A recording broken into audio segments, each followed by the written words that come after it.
안녕하세요. 범죄 피해와 관련된 정보를 들려드리는 서포추입니다. 오늘은 가해자로부터의 손해배상 제도 중 형사조정 제도에 대해 알아보도록 하겠습니다.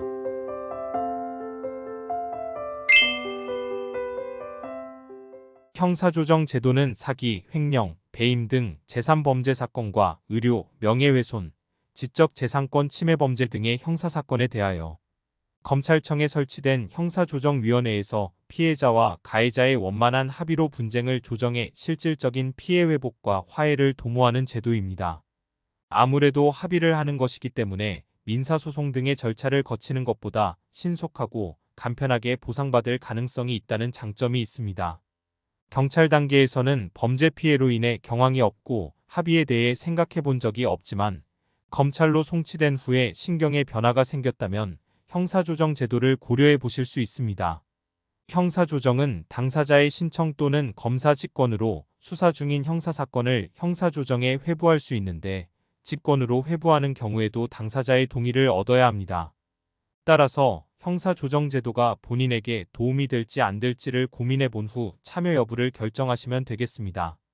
형사조정 제도의 대상은 주로 개인 간의 차용금, 공사대금, 투자금 등 금전거래로 인하여 발생한 분쟁으로서 사기, 횡령, 배임 등으로 고소된 재산범죄 사건, 개인 간의 명예훼손 모욕, 경계침범, 지적재산권 침해, 의료분쟁, 임금체불 등 사적 분쟁에 대한 고소사건, 그리고 기타 형사조정에 회부하는 것이 분쟁 해결에 적합하다고 판단되는 고소사건 및 이에 준하는 일반 형사사건이 대상이 됩니다.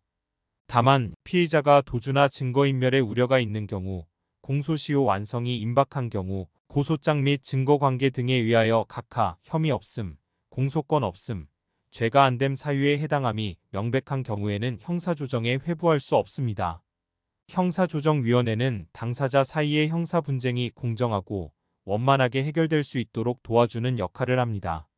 형사조정 절차를 통해 합의가 이루어지면 피해자는 합의된 내용에 따라 신속히 피해 회복을 받을 수 있습니다. 여기서 주의하실 점은 반드시 합의를 해야 할 의무는 없다는 것이고, 합의를 했다 하더라도 형사조정 중 결정된 합의 내용에 대한 강제력은 없기 때문에 합의 이후 가해자가 합의 내용 전부 또는 일부를 이행하지 않을 수도 있다는 점 참고하셔서 섣불리 고소를 취하하시는 일이 없으시길 바랍니다.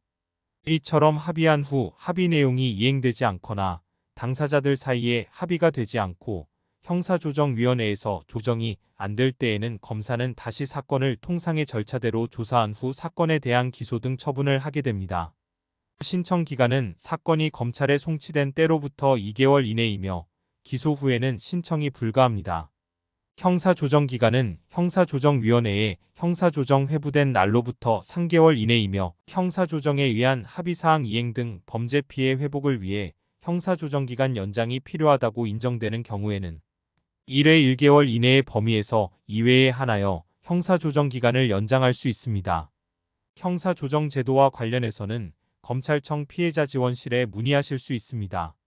시청해 주셔서 감사합니다.